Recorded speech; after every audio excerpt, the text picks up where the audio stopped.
Good afternoon, everyone. I know that you all have been following the Civil Service Pay Adjustment exercise. The Chief Executive in Council in this morning's meeting discussed the 2022 to 23 Civil Service Pay Adjustment exercise. I immediately after the meeting um, explained to you about the proposal to be made from the government to the staff side. Well, um, we attach a lot of importance to the civil service. The current government highly values cooperation with the civil service and expects them to continue to discharge their duties professionally and efficiently to meet public expectations. The government fully understands the concern of civil service colleagues about the timetable of the civil service pay adjustment exercise. Well, indeed, the pay adjustment exercise will have a bearing on non-civil service contract staff, as well as the subventions received by subvented organizations, as well as about 200,000 staff members and their pay. So we're talking about an implication that would affect about hundreds of thousands of people. So the government has decided that they would lose no time to deal with this work. And in order to expedite the exercise, the government has decided to compress the work timetable significantly and handle this matter at the first meeting of the Executive Council today to deal with this and to seek the consent of the Chief Executive in Council and to make a proposal to the four civil service central consultative councils. Having taken into account the six relevant factors under the mechanism, that is, the state of Hong Kong's economy, changes in the cost of living, the government's physical position, civil service morale, the net pay trend indicator, and the pay claims of the staff side, the Chief Executive in Council has decided that for the pay of civil servants in the upper, middle, and lower salary bands, and the directorate be increased at the same rate of 2.5% for 2022 to 23, with an effective date retrospectively from April 1st, 2022. Well, Hong Kong's economy has been facing a complex situation in the past year, despite the revival of our economy in 2021. Well, amidst the fifth wave, the government has the Hong Kong has been severely affected by the fifth wave of the epidemic in the first quarter. Although the business atmosphere and the employment situation has changed for the better in recent months, there are still some uncertainties.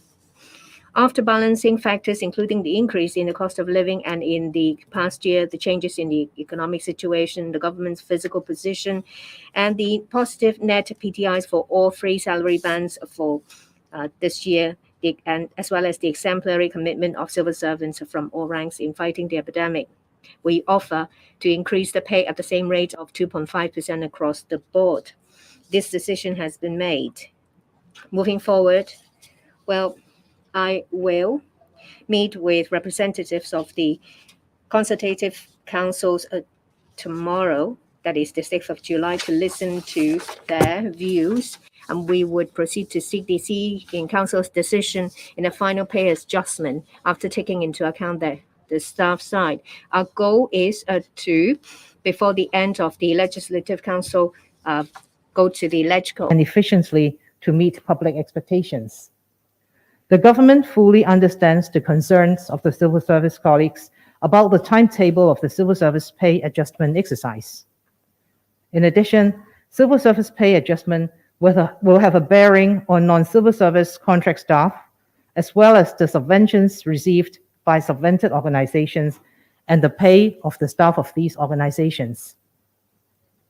In order to expedite the exercise, the government has decided to significantly compress the work timetable and handle this issue at the first meeting of the current term Executive Council.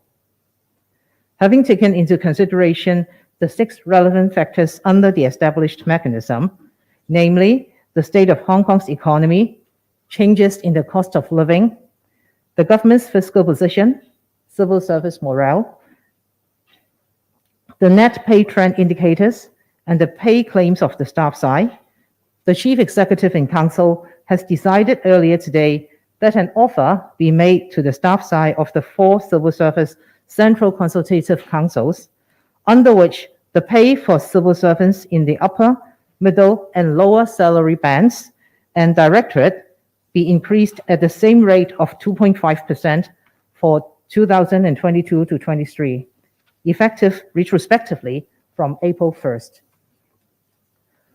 Hong Kong's economy has been in a complex situation in the past year. Despite the strong rebound in 2021, the economy was severely hit in the first quarter of 2022 amidst the 5th wave of the epidemic.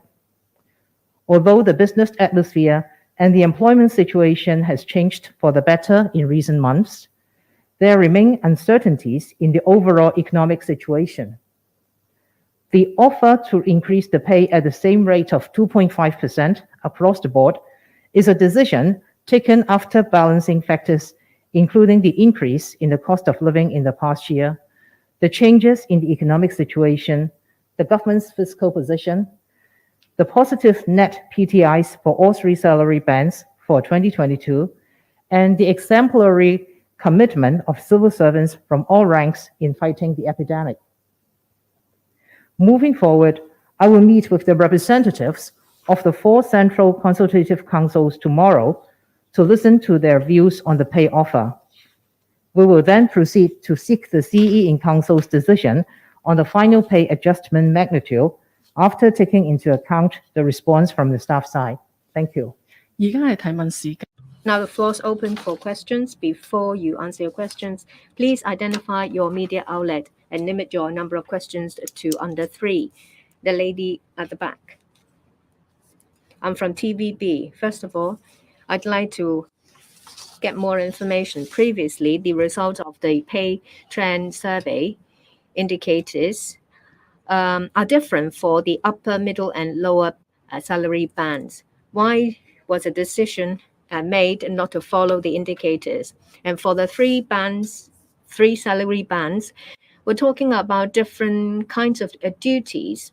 Are you concerned that it might dampen morale of the civil service? The net pay trend indicator is one of the factors of the 6 to be considered. We do not rigidly follow that. In previous years, there has been a decision made not to follow the net pay trend indicator for various reasons. This is a special year. As I've explained in my opening remarks, that yes, in 2021, the economy revived. However, in the first quarter of 2022, Hong Kong's economy was severely affected by the epidemic. We have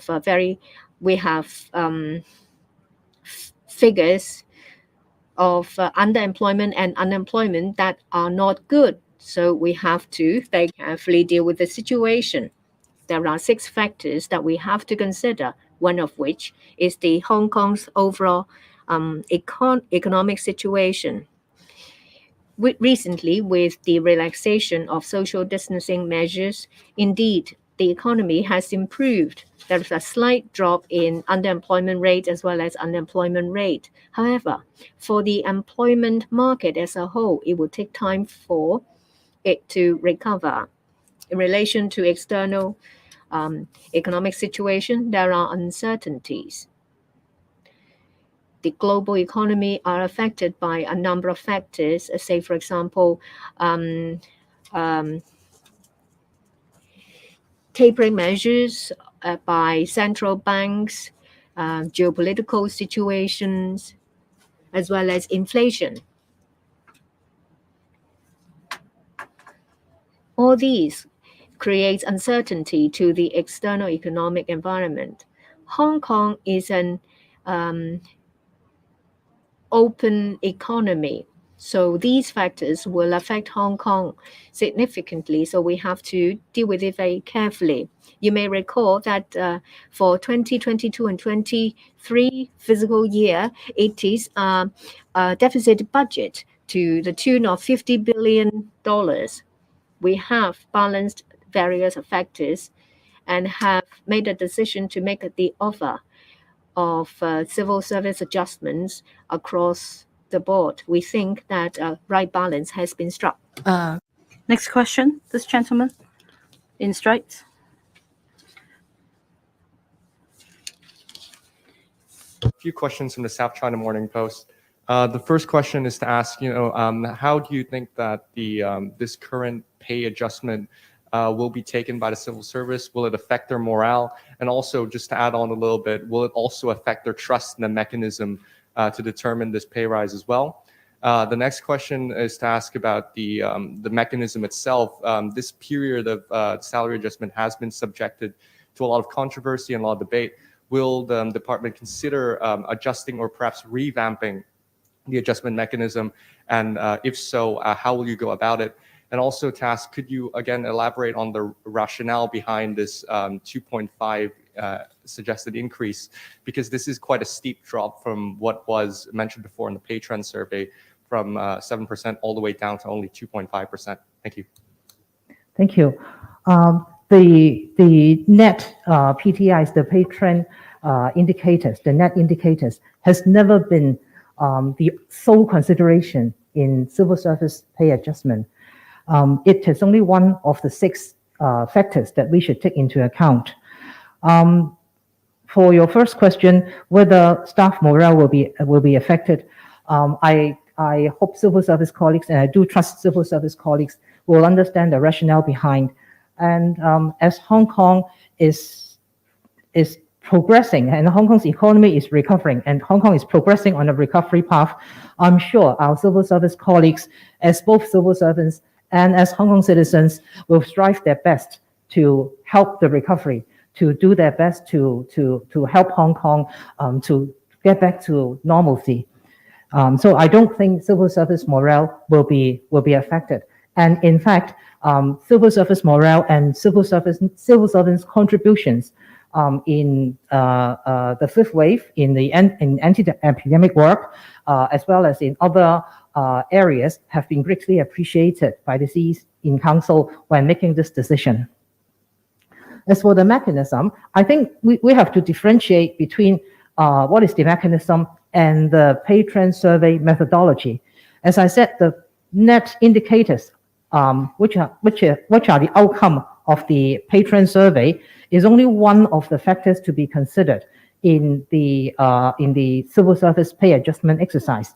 The entire mechanism requires us to consider 6 factors in total, balancing 6 factors, taking into account the current situation. So the methodology itself will be reviewed by the committee doing the pay trend survey every year before they start a fresh round of survey. So I'm sure the committee this year will look at the methodology again and see if there can be adjustments. But for the mechanism, or the adjustment mechanism itself, we believe the 6 factors have provided us a very good basis for consideration, and all the necessary factors that should be taken into account are present here in this basket of factors. So I think the mechanism itself has been serving us very well, and I do not believe that there should be any major changes to the mechanism. 好，嗰位男士喺第3行。This gentleman in the 3rd row. Secretary, good afternoon. I'm from Mingpao. I have 3 questions. First, you mentioned that the situation is quite unique in Hong Kong this year, and that the PTIs are only one of the 6 factors under the mechanism. Do you think that this will have an impact on the credibility of the pay adjustment mechanism for the civil service?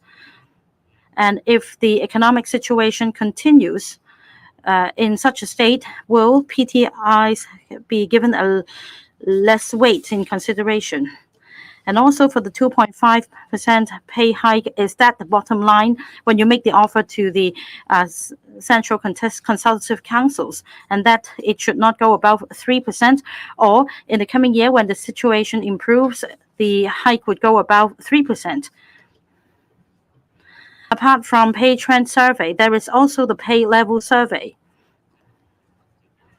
In the end of the day, is it possible that this well-established mechanism will be reviewed so as to catch up with the shortfall this time? Thank you for your questions. First, in relation to the pay trend survey, it comes with an established methodology. The committee is represented by the government, the staff side, and also independent members who give advice to the government on pay adjustment matters. These are independent members. And before carrying out the survey every year, the committee will review the methodology, and it is possible to make adjustments during the review. So in the second half of this year, when the committee starts its work, this may take place. But it doesn't mean that the pay adjustment mechanism itself is problematic. The outcome of the pay trend survey is one of the factors for consideration under the pay adjustment mechanism. It is not an indicator that we must follow, and it is not necessarily the offer in the end of the day. So the mechanism itself is credible, and the mechanism has been established for decades. And in past years, there have been instances in which, because of the special economic situation and other factors, the final outcome had quite a departure from the proposed PTIs. And depending on the economic situations, the outcome might be very close to the PTIs. So that depends on other factors. I must say that this mechanism is time-tested and well-established. So I don't find the credibility of this mechanism problematic. As for our bottom line, the final decision has to be made by the CE in Council. And as I said in my opening remarks, after meeting the staff side tomorrow, and after listening to their views on the pay offer, we will then proceed to seek CE in Council's decision. So it's not for me to make conjecture on the final outcome here. Next question. Yes, let me take this question as well.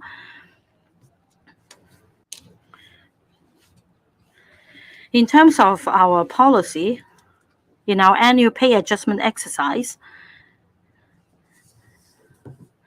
in this mechanism, we have not only the pay trend survey, but also the pay level survey, which is conducted once every 6 years.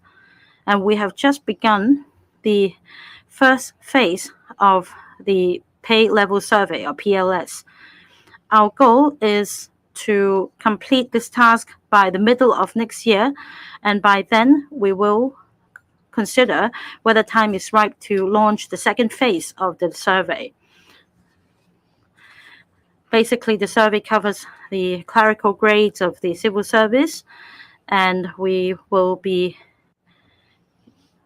looking at comparable job positions in the private sector to see whether the pays are comparable on the whole, and if adjustments are necessary, again, recommendations will be made to the CE in Council for decision. 嗰位女士。 The lady in the second row. A few questions from RTHK. Just to follow up on a previous question, could you explain the rationale behind the standard pay adjustment for senior, middle, and also junior civil servants? Because back in 2019, the percentage was higher for junior and middle class senior civil servants. And the second question has to do about the 2.5% increase. So you said civil servants would understand the rationale. And could we also ask about what you make of it? Because the CPI in the past 2 years was already 1.9% combined. So it was in 1.6 in 2021 and 0.3 in 2020. So how would you compare the percentage increase in the CPI or the inflation and also the pay rise this time? Thank you. Thank you for your question. For the rationale, as I explained just now, the net patron survey indicators is one of the considerations we've taken into account, but we've also taken into account other considerations. And this is a special year. Our economy is just recovering from the fifth wave of the epidemic. There has been improvements in recent months, but whether the local economic situation will continue to improve depends very much on whether the epidemic will be under control. There are also uncertainties in the bigger global scene. There are geopolitics considerations, tense international relations. Inflation in other countries has also been high. So there are a lot of uncertainties there. And Hong Kong being an open economy is bound to be affected by what's happening elsewhere in the world. And this year we are having a deficit budget. There will be a deficit as forecast by the Financial Secretary of more than 50 billion. So we believe this year, when dealing with civil service pay adjustment, we should be more prudent. And the 2.5% increase across the board is a decision taken after balancing all the relevant factors. That is the rationale behind. As for the change in cost of living, the CPI, every year when the CE in Council makes a decision on civil service pay adjustment, the CE in Council will have taken into consideration all the factors relevant for that year. So we do not carry the factors that was relevant for a past year into this year's consideration. So this year we've taken into account the CPI increase in the 12 months from April 2021 to March 2022 over the previous 12 months, and the percentage increase is about 1.7%. 或者我哋答多兩位嘅問題，前面呢位女士。局長， The lady at the front, I'd like to ask, well, the proposed rate is different from the net indicator. Well, why would this conclusion be made? Why is there an across-the-board adjustment? The reliability of the survey, is it high? Well, you say that the indicator is only one of the factors. If that is not followed, would it undermine the mechanism? Are you concerned that it would dampen morale? Would it cause wastage, people to leave? There are some chambers of commerce saying that a pay rise may affect their own pay rise, and it may increase the cost of operation. What do you say about this ripple effect? I'd like to say some more about the net pay trend indicator. As I said, that this is one of the 6 factors to be considered. This has never been the sole factor to be considered or a factor that has to be followed. The patron survey has been conducted for 29 years, and for 10 of those years, the final adjustment is quite different from the net patron indicator. So it has happened before, and it happened when the economy of that year was somewhat special, or there are some other special reasons. So this has happened before. Given this year's special economic situation in Hong Kong, which is something that we've all seen, I do think that civil servants would understand. On top of that, there is a deficit budget announced by the Financial Secretary. Civil servants will understand. In relation to brain drain or the impact on morale, I truly believe that the civil servants would continue to do their work in a very conscientious way. Our economy is on the path to recovery. I do believe that civil servants,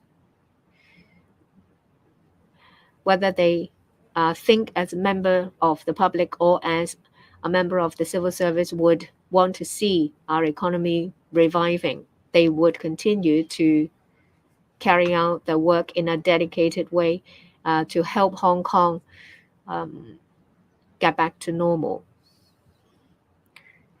Regarding brain drain, if you look at the remuneration of civil servants,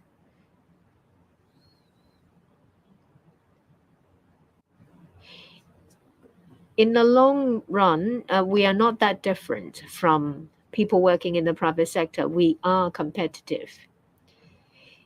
In every recruitment exercise, we can see this situation from the numerous applications we have received. And we don't just rely on remuneration. We appeal to the sense of satisfaction and to a person's aspirations and the wish to make a difference. So I'm not concerned that this will have any impact. The lady at the back. I'm from Now TV. Well, the indicators are from 2.04 to 7.26. Well, now you propose 2.5%. Does it follow inflation rate? Previously, the upper salary band will have a different rate. This time is different. And there is quite a difference as well. Are you concerned that this will have an impact on the confidence in the private sector? Let me explain again that the pay trend survey is a tracking survey. It does not make any forecast, and it is not a snapshot. It tracked changes in salary in the private sector over the past year. So the private sector is very clear that the survey is about something that has already happened. I believe that the private sector will consider their unique situation when they consider the pay adjustment in the coming year. The calculation of 2.5%. Well, when it comes to pay adjustment, we have to consider the 6 factors and strike a balance. There is no rigid formula for us to generate a figure.